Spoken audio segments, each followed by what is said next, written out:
that maybe they're the ones that are not so smart. So anyways, that's the deal with TV.com. Hulu, still going strong. Alec Baldwin just did an amazing commercial for Hulu during the Super Bowl where he basically said you got to watch more TV and Hulu's going to help you watch it so you can turn your brains to mush.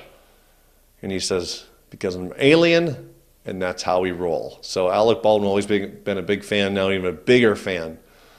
So that's great. Let's see, TV.com. Listen, people think I'm a little nuts when I talk about global warming. Now, I told you before, the book by Michael Crichton, State of Fear, says that global warming is a bunch of nonsense. Is global warming happening? Yes. Is it from your Hummer or Expedition? No, absolutely not. And it's a political thing, and more scientists are bullied into saying, well, maybe, so they can continue getting funding from the politicians. Now, former astronaut Harrison Schmitt, the man who walked on the moon, the last man to walk on the moon, I want to make sure I get that right. Let's see. He has a science degree from California Institute of Technology. He also studied geology in University of Oslo in Norway. In 1972, he was one of the last men to walk on the moon as part of the Apollo 17 mission. So this guy's a pretty smart guy. All right, not only does he have all these fancy degrees, but he walked on the moon, people. Believe it or not, if you're saying we landed on the moon or didn't land on the moon, if you believe we landed on the moon, this guy was up there and he walked on there. So 72 years old, he says, look, I'm going to tell you right now, historical documents indicate average temperature rise has risen 1 degree per century since around 1400 AD, and the rise in carbon dioxide is because of the temperature rise. So 1400 AD, no cars, no diesel engines, no Hummers, no Expeditions, no hybrid cars saving the environment. So it's not from cars, people. It's not from coal mines. So now they have all these carbon credits coming out. Buy these carbon credits, feel good about yourself. Don't buy into it, all right? It's just what Michael Crichton says. If you look at the time span, the Earth, and since we've been recording climate change, it has not. The climate's always gone up. The temperature's always gone up, way before we had cars and outboard motors. So that's that. Don't get crazy with this stuff, all right? There's nothing you can do to control it. Do you really think we can control the Earth from spinning? Right? People always say, oh, the cars are causing this, and it's slowing down that. Listen, there's hot magma in the middle of the Earth.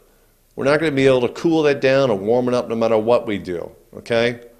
So stop the nonsense, all right? Drive the car you want. Now, if you want a car with better gas mileage, that's a different story. Oil prices are going down, gas prices are going up. You tell me. How can that be?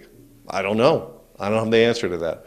I don't think anyone does. Maybe Tom Cruise can check with aliens on that. And now Alec Baldwin. Inside joke I always talk about Tom Cruise, because he says he is a Thetan 5 with the Church of Scientology and he can see the aliens among us. So sometimes during the shows I refer to Tom and ask him, because if he can see the aliens, I'm sure he knows really what's going on in the world. So, all right, Tom. Listen, people are always complaining. I was on the beach the other day. Oh, Dan, the economy. Oh, I lost all this money in retirement. I said, when are you getting retirement now? 15 years from now. I said, well, you can't do anything about it now anyways. Listen, I'm not saying the economy is not bad. It's horrible.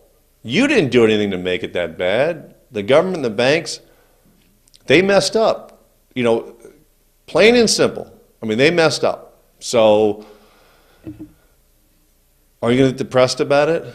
Are you going to just quit doing whatever you're going to do? No, I'm telling you right now, this is a time to invest in yourself.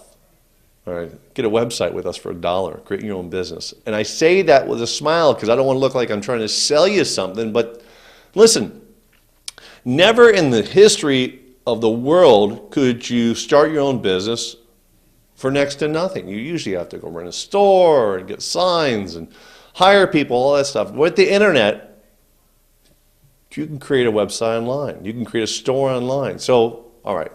So I'm not trying to sell you something right now. All right. Maybe you want to write a book. Now it's time to write a book. Now it's time to invest in yourself. You're a big Wall Street guy, you're out of a job. Go teach, right? There's always teaching jobs. Go teach high school, elementary school kids, college kids, what you've learned on Wall Street, the good ideas you've had, the mistakes you've had.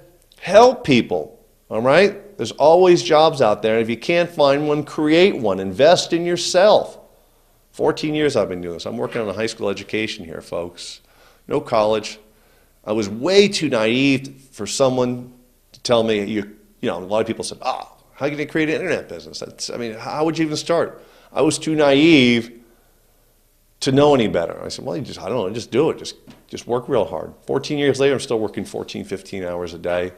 I don't know any better, and I love what I do. So find what you have a passion for, and now's the time to invest in yourself. So if you invest in banks and they're losing your money, you invest in your stockbroker, he's losing your money. Listen, your stockbroker, first of all, only gets paid if he makes money. So he's just as upset as you are. Invest in yourself. Write a book. Do a seminar. Go teach kids. All right? Do something positive. Listen, I got notes here on a piece of paper. I have a BlackBerry I love taking notes on, but if you're driving in the car, you pull up to a stop sign, you're not going to start BlackBerrying your notes. Write it down on a piece of paper. There's nothing wrong with that. There's nothing wrong with using a pen and a paper. I love technology more than anyone else, but I'll still scribble notes down. Here's a note. Look at this. Motorola lost $3.6 billion. That's right. Sounds like my voice is cracking because it's tough for me to even say it. Motorola, $3.6 billion loss in the last quarter. 1 quarter of the financial year, they lost $3.6 billion. Folks, how does that happen? I mean, everything you have in your hand or have had in your hand has been a Motorola at one time or another. If you don't have a Motorola phone, you have a Motorola earpiece. They make everything. There's more stuff with Motorola that you know what to do with. $3.6 billion loss.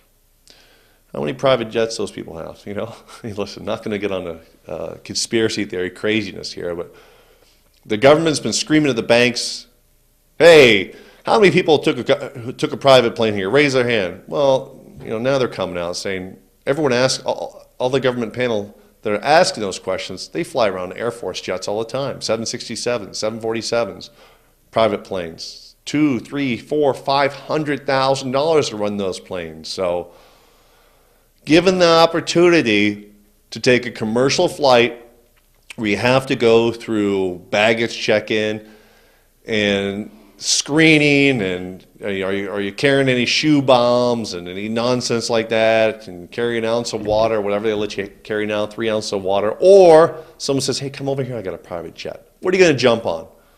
All right, morality goes out the window. You don't worry about anything. So I'm going to take the private jet. Flying has become a joke.